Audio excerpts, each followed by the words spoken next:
Bom dia, Eduardo. Oi, bom Tudo bem dia. contigo? Tudo certo? É um prazer estar conversando com você. Para quem não conhece, o Eduardo Albano é joinvilense. Ele tem 39 anos, é profissional de educação física e atua como árbitro na modalidade de basquetebol.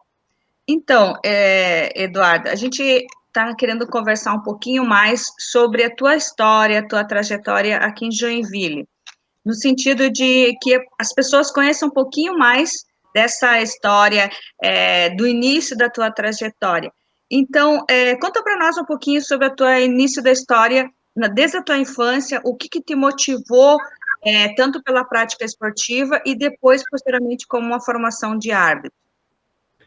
Então, primeiro eu queria agradecer o convite. É uma honra estar aqui hoje, até por eu ter feito a Faculdade de Educação Física pelo Bom Jesus e Elusc. E, estou muito feliz de estar aqui nesse momento e poder falar um pouquinho da minha história, da minha trajetória. Bom, primeiro que eu tive uma infância totalmente diferente de qualquer joinvilense. O meu pai trabalhava para a prefeitura de Joinville e criou a nossa família dentro do ginásio de esportes. Então a gente morava sobre as bancadas do ginásio do Abel Schutz. Então era impossível ficar longe do esporte, né? O esporte sempre fez parte da minha vida e de toda a minha família. E com isso, ali perto dos 8 anos de idade, eu queria fazer algum esporte, falei com o pai, e aí como tinha escolinha de basquete dentro do ginásio mesmo do Abel Schutz, ele conversou com o professor na época para que eu começasse a fazer alguma atividade física, né? E aí eu comecei a fazer basquetebol. Aí eu comecei a brincar ali com 8, fui participando de alguns campeonatos, até os 16 anos eu participei do campeonato estadual, participei de alguns eventos no Rio Grande do Sul, isso tudo como jogador, né? Uhum. E naquela época os meus pais trabalhavam com basquetebol de alto rendimento, mas eles trabalhavam como oficial de mesa. Eles é que faziam ali o preenchimento de súmula, controle de placar eletrônico. Eles participavam praticamente todos os jogos importantes na cidade e no estado, né? E aí, com isso,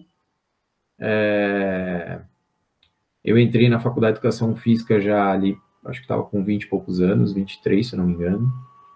E aí eu comecei a me envolver cada vez mais com esporte. E aí a arbitragem de basquetebol entrou na minha vida quando eu estava na faculdade mesmo. Uhum.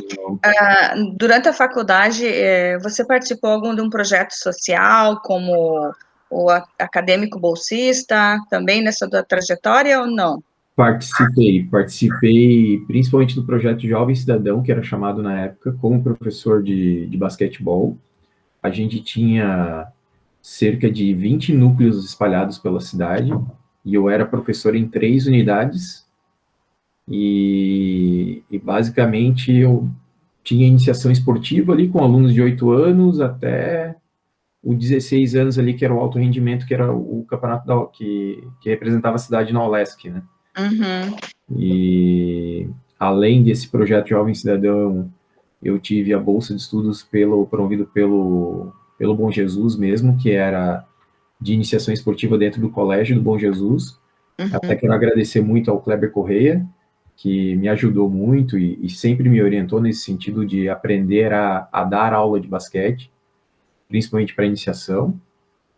E, além disso, eu participei também do NESEF, que é o núcleo de estudos daí já da faculdade, né? Uhum. Ele já era voltado para pesquisa já, né? Aham. Não era especificamente basquete, mas abordava a pesquisa como núcleo de estudos, né? E qual foi a tua motivação para a escolha de ser árbitro? Então, ser árbitro caiu meio que no colo, assim, porque eu já trabalhava como árbitro para ganhar um dinheirinho nos finais de semana, totalmente informal, em Joinville, até porque minha mãe era oficial de mesa, e aí as empresas que faziam jogos entre empresas, escolas, eles pediam o trabalho da minha mãe, e aí meio que fui encaixando, faltava um árbitro, vai o Eduardo. E assim foi surgindo. E aí, quando eu entrei na faculdade, surgiu a oportunidade de fazer o teste para a Federação Catarinense de Árbitro. Isso foi em 2005. Aí, Uhum. logo que eu fiz no primeiro teste, eu já passei, e aí ali eu comecei a minha carreira, em 2005. Então, foi o início da tua trajetória como árbitro na Federação Na Catarinense. Federação Catarinense, E sim. como é que você foi para ascensão para as outras categorias? Conta um pouquinho dessa tua trajetória ao longo desse Ao processo. longo, né? Então, hoje as coisas são um pouco diferentes, mas na época tu tinha que meio que fazer uma carreira dentro da tua cidade, apitar os jogos da tua cidade, e aí abrindo as oportunidades, como foi o que aconteceu comigo, de fazer o teste para a Federação Catarinense. Aí tu tem que fazer a tua carreira dentro do teu estado, ou seja, participar dos jogos importantes, estar envolvidos nas competições mais importantes, como promovidas pela FESPORT, campeonatos estaduais adulto, e assim você vai, vamos dizer assim, aumentando o teu currículo no teu estado. Então, com isso, eu, em 2007, fui indicado para ser árbitro nacional. Só que em 2007, eu resolvi parar um pouco com a carreira de árbitro para aceitar o desafio de virar técnico da categoria de base de Joinville, que é o LESC e auxiliar dos joguinhos. E aí, em 2008, eu resolvi parar com a carreira de técnico e voltar a ser árbitro. E aí que surgiu novamente o teste para nacional, só que só em 2010. Então, aquela parada em 2007 ali atrasou uns 2 anos a minha carreira. Aí, em 2010, eu fui indicado novamente, passei logo de primeira no teste para nacional. O teste aconteceu no Rio de Janeiro, ele é formado por um teste físico, ele é um teste progressivo, né, físico, você tem que correr vai e vem, e ele é formado por um teste teórico, então você tem que saber das regras do basquetebol. É uma prova de 25 perguntas, com resposta fechada, verdadeiro ou falso.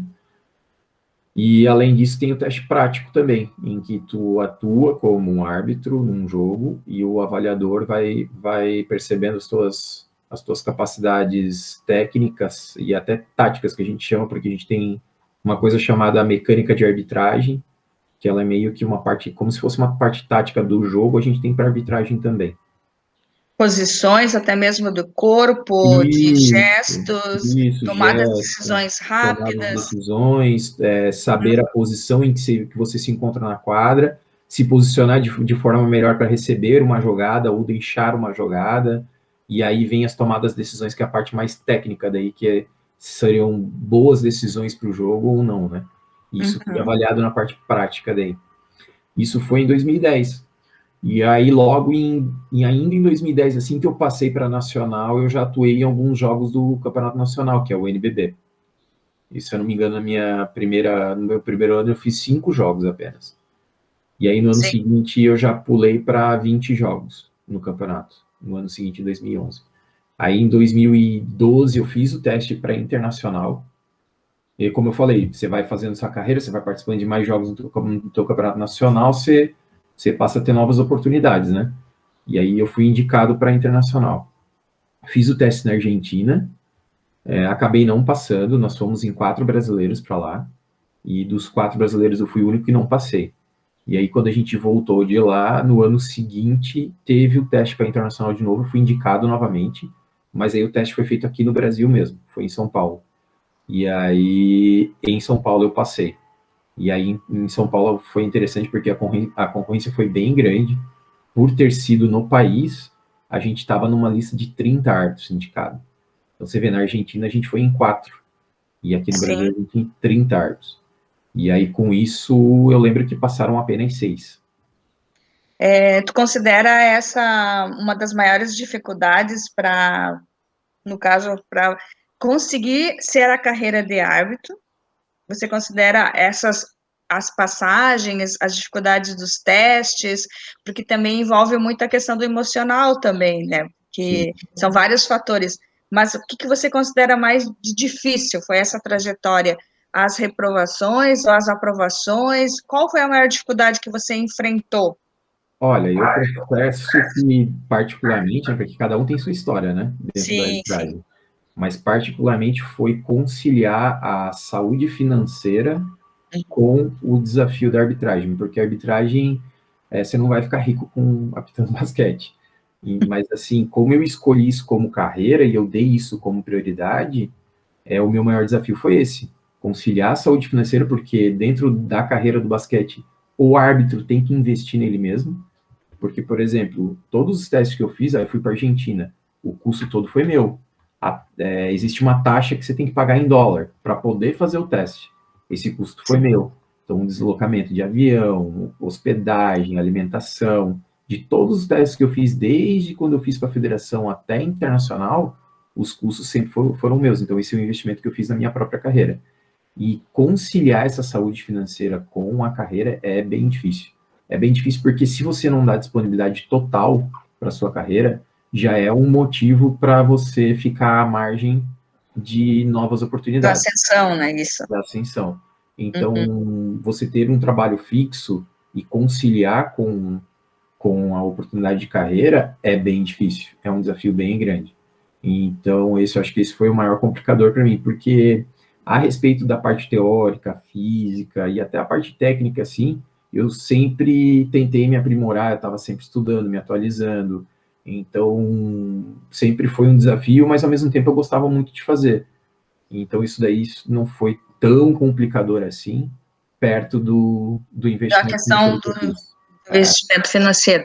Então, tu tem outra passagem na tua trajetória que você disse que investir na questão desse aprimoramento, você também teve outro aprimoramento que era que você viu a necessidade que é o idioma. Então, conta um pouquinho para Então, nós nessa questão dessa transição que você percebeu que era sim. necessário. Então, na verdade, eu tinha um planejamento pessoal de morar um tempo fora do país para conhecer novas culturas e uma língua nova. E aí, através do basquete, ali, quando eu fiz o teste para internacional lá na Argentina, eu percebi o quão necessário era ter que falar inglês.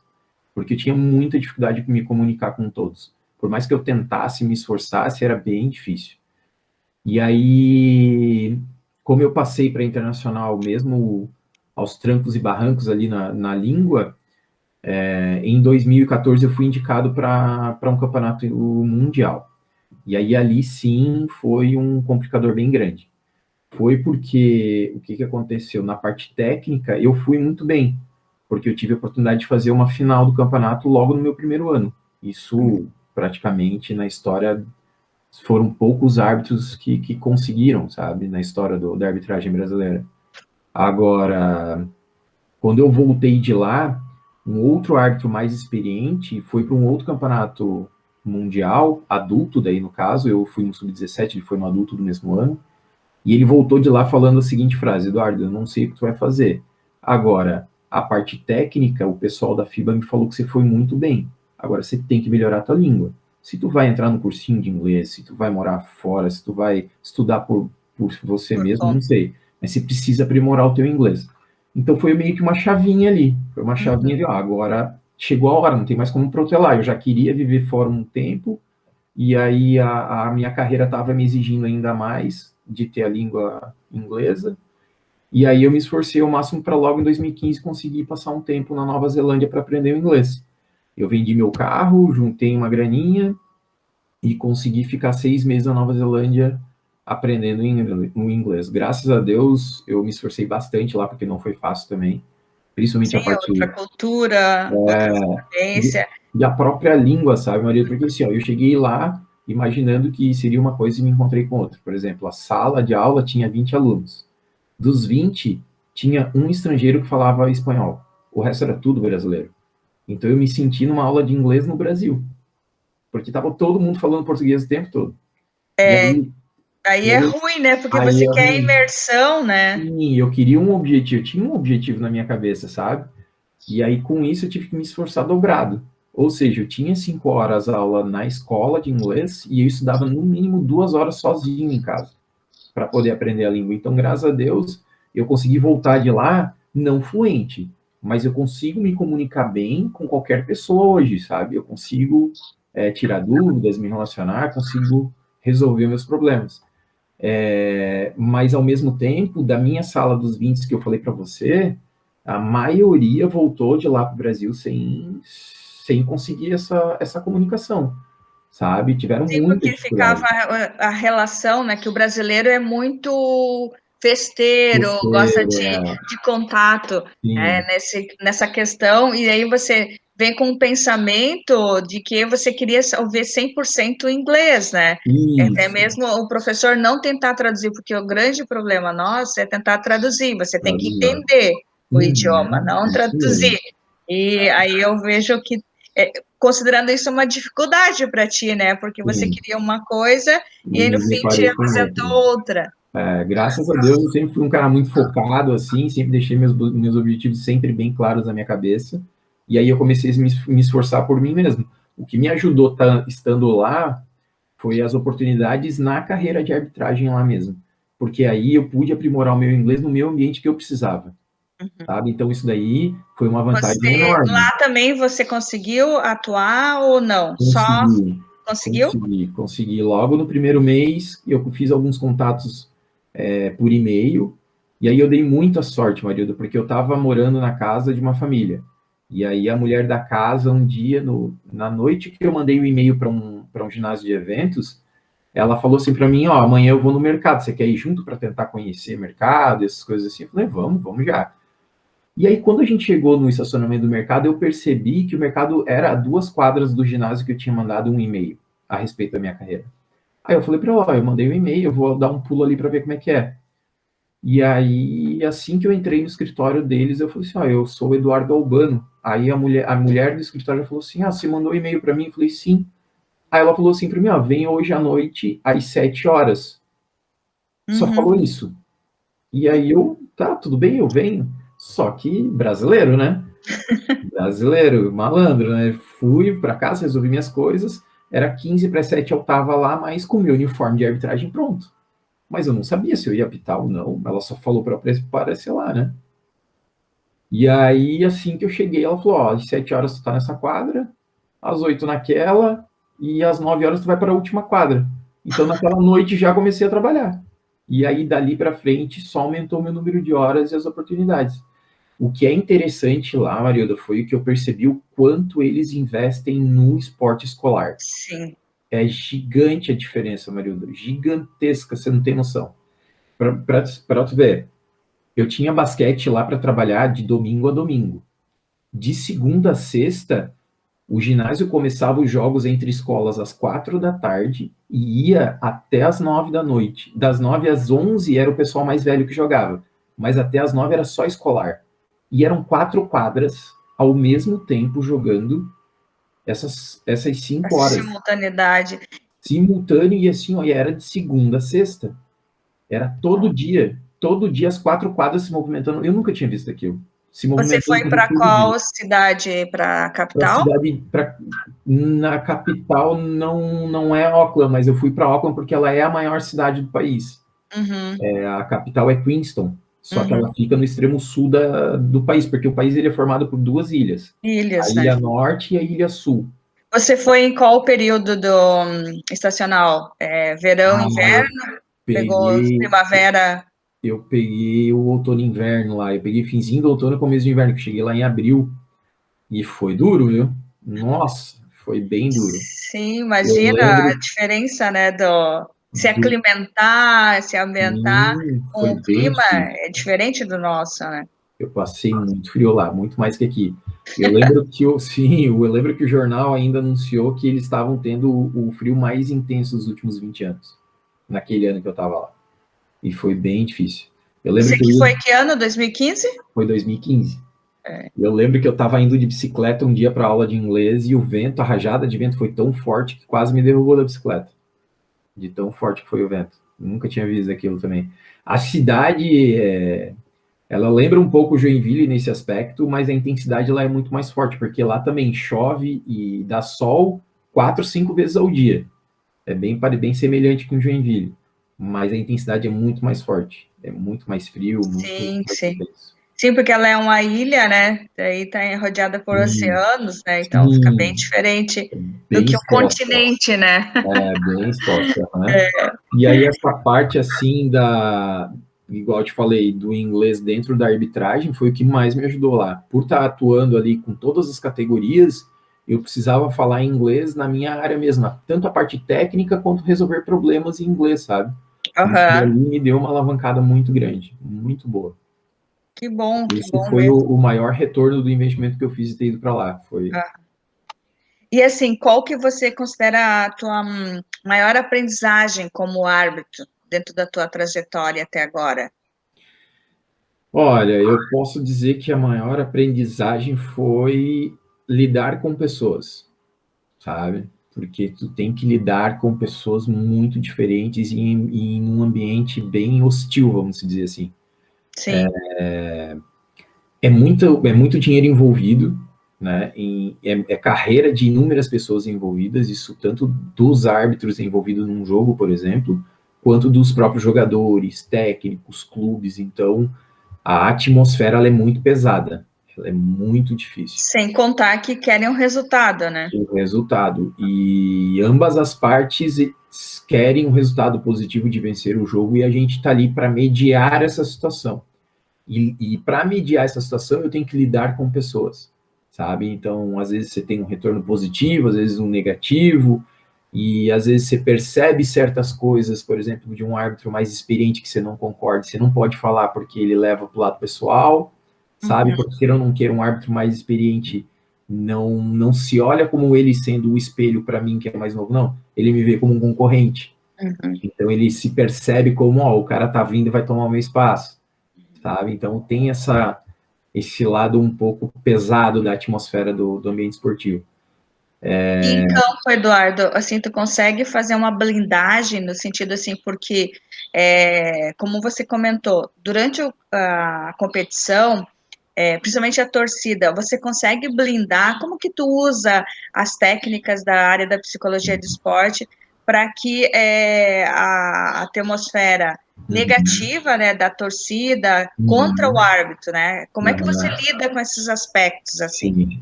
Então, a gente tem situações diferentes para isso, Marilda. Por exemplo, a gente adora apitar com ginásio lotado. Por que que isso acontece? Quando a torcida tá tão junta assim, o volume é tão grande de barulho, se só escuta um barulho, sabe? E isso é motivador para os jogadores e para nós. Isso faz com que nos mantenham muito mais concentrado ao longo do jogo. Quando a torcida tá meia boca ali, não tem muita Não tão gente, mas não tá participativa? vazio, mas ela se torna participativa ao ponto de você entender o que eles falam lá fora. Então, assim, eu particularmente sempre usei isso a meu favor. Isso sempre foi um combustível a mais para eu entender como que o jogo estava sendo visto pela torcida e entender como que o jogo tá se desenhando e mesmo que vinha algo negativo da torcida, xingamentos, essas coisas assim, sempre usei como combustível positivo. Agora, tem árbitros que já não. Quando recebe essa carga negativa de fora, tem árbitros que se retraem, sabe? Ele meio que se bloqueia. Às vezes tem uma decisão clara na frente dele em que ele se bloqueia por conta da intervenção de torcida. E isso é uma coisa que a gente conversa muito, que a gente tem os momentos que a gente chama de pré-partida, a gente tem algumas reuniões, todos os árbitros juntos, e a gente conversa muito a respeito do aspecto psicológico, de como que ele pode ser motivador dentro da quadra. Tem uma coisa que a gente chama de self-talk, que é o falar consigo mesmo durante o jogo. Então, eu usar dessas Técnicas? informações e dessas técnicas que vêm de fora a teu favor, sabe? E aplicar isso. E a gente está passando por uma realidade totalmente diferente agora, que é a pandemia. Então, a gente passou pelo último campeonato sem torcida. E aí veio um problema maior, que não é escutar a torcida, mas é escutar os jogadores e técnicos, sabe? Então, isso passou a ficar mais em evidência. Que, por Sim, exemplo, sim. muita coisa que a gente escutava só de jogador ou só de técnico ficava entre a gente, eu e ele que estava ali, porque só nós dois estávamos escutando. Hoje já não é mais assim. Quando acontece alguma coisa, todo mundo na quadra está ouvindo, sabe? Então tá todo Sim, mundo a par do que está acontecendo ali. Então se tornou um desafio maior para a gente gerenciar problemas, solucionar problemas por conta dessa nova realidade que todo mundo está ouvindo, sabe? diminuiu bastante. Agora vocês estão voltando, está uma retomada, ou ainda está um pouco. Diminuiu ainda? Ou Eu, a posição de aqui para esse ano, tu acha que vai retomar um pouquinho aos poucos?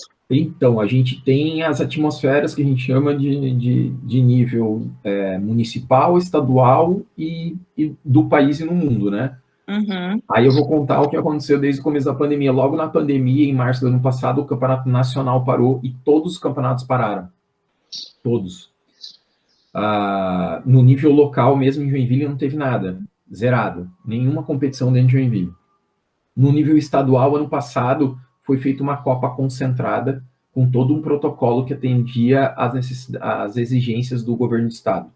Como foi Uhum. um campeonato concentrado, a gente teve que fazer teste de Covid e a gente teve que ficar isolado para que o campeonato acontecesse. E também teve o protocolo de sem torcida.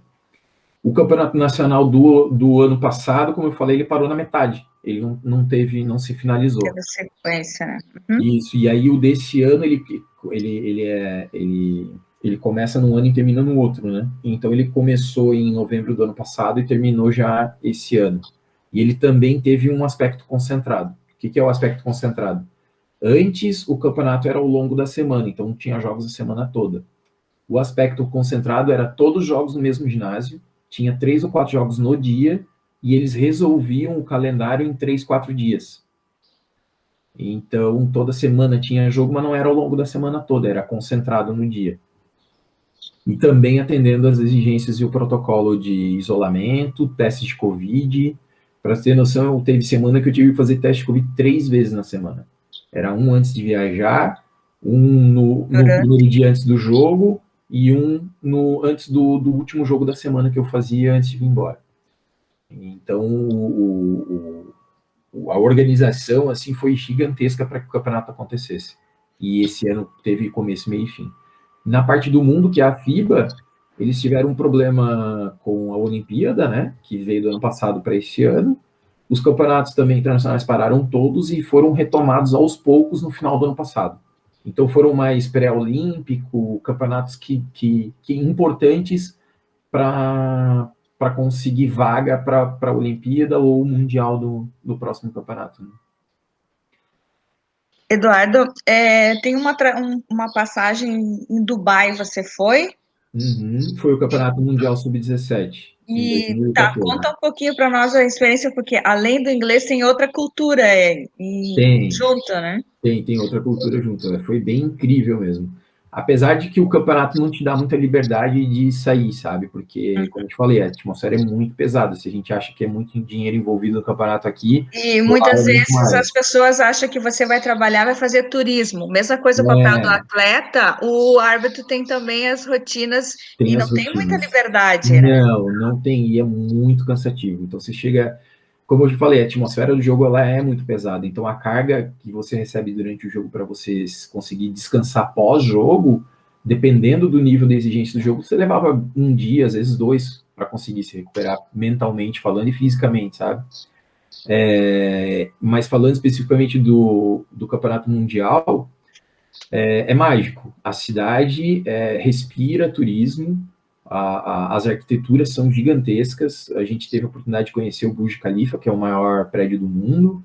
A gente conheceu o hotel mais importante do mundo também lá. E é incrível o quanto que eles investem nessa parte de turismo e de arquitetura para chamar o público para conhecer Dubai. Eu tive esses momentos que a gente chama de conhecer os lugares que foi promovido pela própria FIBA, porque foi bem restrito mesmo, e eu consegui ter 2 momentos fora do hotel em que a gente saiu para ir numa galeria para aproveitar ali que tinha alguma coisa eletrônica mais em conta para comprar, e eu conseguia chegar numa loja de souvenirs que ficava umas 5 quadras do hotel para poder comprar souvenirs pro pessoal aqui que estava aqui no Brasil, para eu trazer uma lembrança para eles. Mas isso foi bem interessante, porque eu não imaginava o calor que fazia lá fora, porque tudo é ar-condicionado. Você está dentro de um carro, é ar-condicionado. Você está dentro do avião, é ar-condicionado. Você está dentro de qualquer lugar, é ar-condicionado. E como eu cheguei à noite lá, eu não tive a noção do calor que era. E aí, nessa trajetória entre o hotel e os 5 quadras caminhando, você não tem noção do esforço que eu fiz para chegar lá caminhando. Eu cheguei lá encharcado de suor. de tanto É calor que 50 fazia, graus, né? 50. quase 50 graus, e eu peguei o verão pesado deles lá. E assim, ó, você tenta respirar e Não parece que vem o não ar. entra ar, porque é muito quente e tu não consegue respirar direito mesmo, o coração vai lá em cima. E o alívio que eu tive a hora que eu entrei naquela loja e peguei o ar-condicionado para conseguir respirar de volta. Foi Eu imagino. bem pesado, foi bem engraçado. E ao longo do campeonato, é claro, né? Você conhece inúmeras pessoas do mundo todo, porque vai árbitros do mundo todo, a Itália, Espanha, Egito, a própria Nova Zelândia tinha um árbitro lá que eu conheci, tenho contato com ele até hoje, Austrália, inúmeras partes dos Estados Unidos, México, Venezuela, tinha árbitros de tudo quanto é canto do país. E as seleções que participam também, né? Você tem a oportunidade de conhecer um pouquinho de cada um ali. E é claro, quando você passa na rua que você vê assim, a vestimenta deles é diferente, sabe? A própria alimentação deles é totalmente diferente. É tudo uma cultura bem diferente, assim, mas é bem interessante, foi bem prazeroso ter essa oportunidade lá. Imagino. Então, dentro da tua atuação como árbitro, esses poderia ser. Lembra de outros momentos marcantes na tua trajetória que a gente não comentou ou que deixou bastante memórias, né? Tanto Uhum, memórias afetivas como memória profissional, que você uhum. considera que eu gostaria de relatar para nós? Eu posso dizer sim que eu tenho a final do Campeonato Mundial Sub-17 que vai ficar na minha memória, porque foi um jogo muito importante para o campeonato. Para você ter noção, os Estados Unidos atropelou todas as Essa equipe. seleções, todas as equipes na fase tanto de classificação quanto playoff. E na final o placar foi 98-92 com a Austrália. Então foi um placar bem ajustado por conta dos Estados Unidos. E foi um jogo bem difícil. Além desse jogo, eu tenho para mim o jogo 1000 que marcou a história do NBB, em que jogou Flamengo e Brasília, que tem uma história de rivalidade gigantesca dentro do campeonato, e eu tive a oportunidade de apitar esse jogo. E além disso, ele foi marcado por inúmeras situações de complicação no jogo. Por exemplo, deu problema no placar, faltou luz, os jogadores estavam em clima de guerra mesmo entre eles, sabe? Foi bem marcante, assim, e graças a Deus, tecnicamente, posso dizer que foi um dos meus melhores jogos em que eu atuei. Teve uma exigência bem grande e eu consegui atender, porque assim, digo isso porque às vezes o jogo te exige muito e você vai muito bem, como isso que eu fui. E às vezes o jogo não te exige tanto e você não vai Você tão bem, relaxa. sabe? Então, assim, tem esse desafio dentro da arbitragem. Você tá bem o tempo todo é muito difícil. E você Sim, porque você é compreender, um ser humano, né? Não é uma você máquina. tem Então você tem oscilações, várias questões ali. isso mesmo. Então, assim, às vezes o jogo não exige tanto e aí você acaba não indo bem. E graças a Deus esse exigiu bastante do trio e o trio foi muito bem. Trio que eu digo são 3 árbitros na quadra, né? Então os 3 foram muito bem. Graças a Deus deu tudo certo.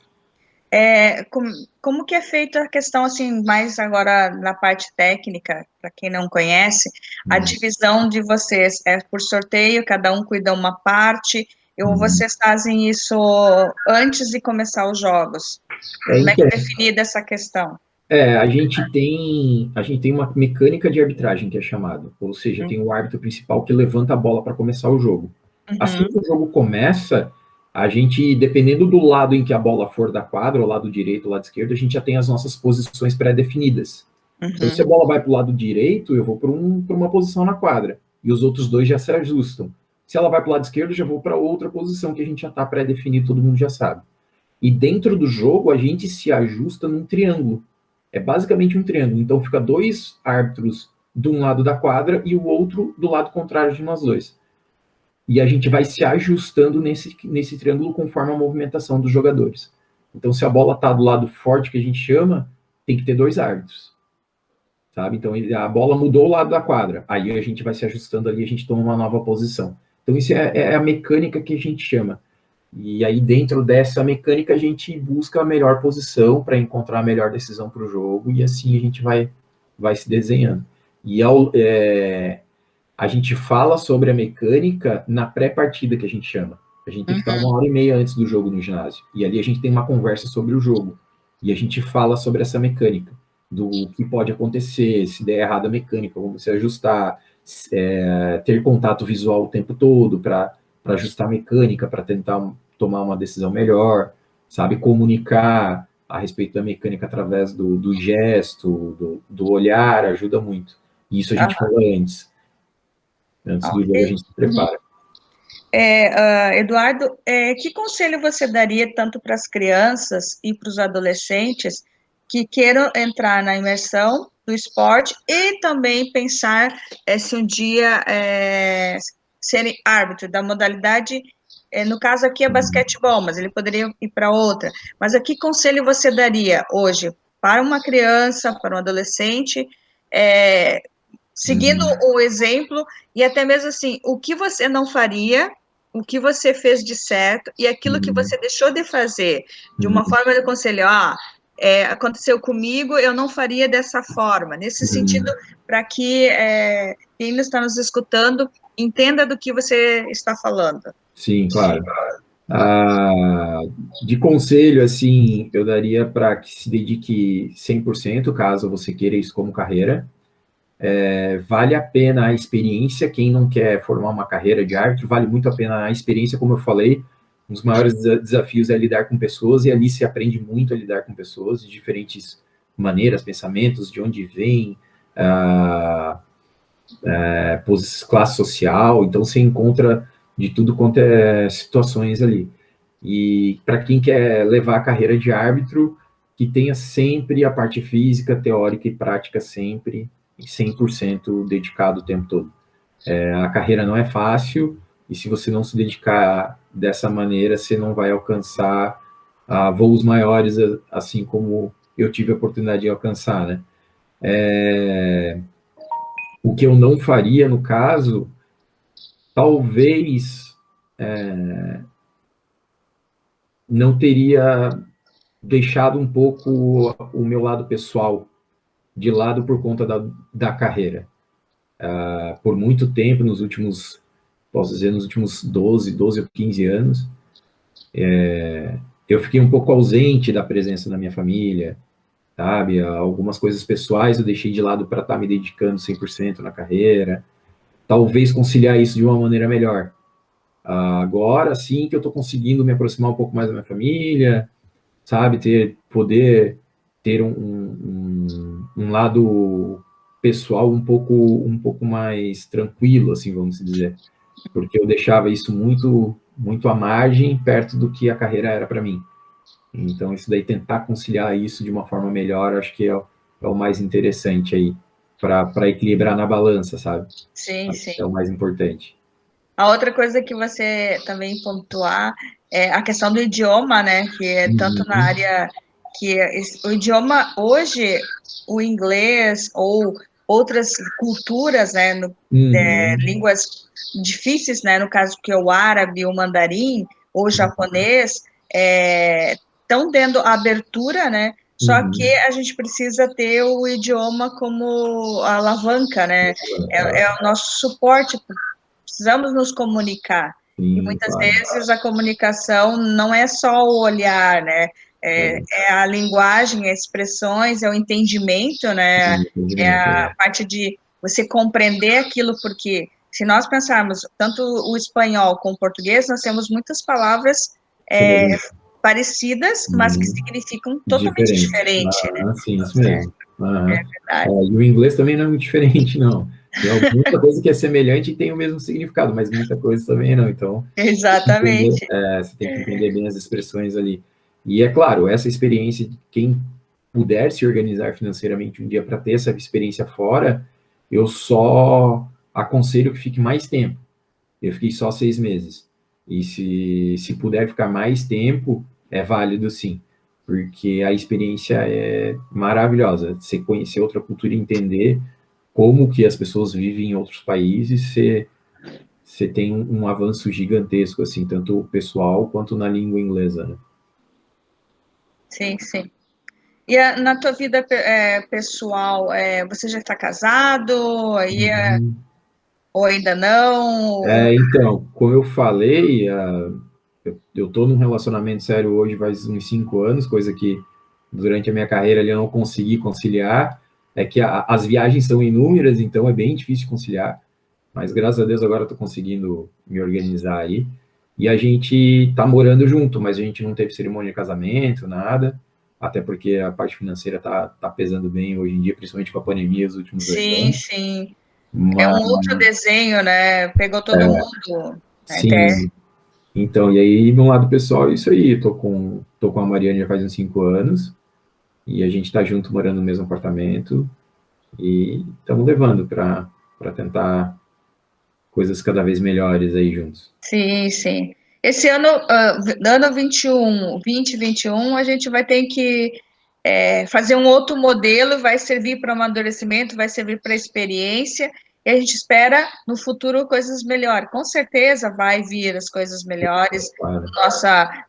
na nossa trajetória, tanto profissional como pessoal, né? Você ainda é um cara jovem, cheio de energia e bastante disponibilidade para o trabalho, né? Isso Uhum, com é o certeza. importante, né? Sim, claro. Então, assim, Eduardo, eu agradeço muitíssimo a tua dedicação, a tua disponibilidade de estar aqui conosco, conversando um pouquinho sobre a sua vida, né? Porque eu me lembro, ó, você fazer um relato aqui, quando eu era professora lá na faculdade, né, e também quando o Albano estava trabalhando com as crianças, nós tivemos a oportunidade de dividir espaço, né? Lembra que a gente Uhum. dividia espaço lá na escola Hans-Dietrich Mas Schmidt, isso no sim, Jardim é projeto Paraíso? lá no Cidadão, né? E exatamente, eu como professor de educação física e você na escolinha do basquetebol. E assim foi maravilhoso ver a trajetória, o desenvolvimento, né? Porque a tua vivência como esportista, muitas vezes a experiência, o espelho para a criança que está ali visualizando o teu trabalho é maravilhoso e a tua dedicação. E hoje a gente consegue ver isso do fruto da tua dedicação, porque você não quis dizer assim, eu passei pelo esporte, eu passei pelo basquete, eu passei pela faculdade. Não.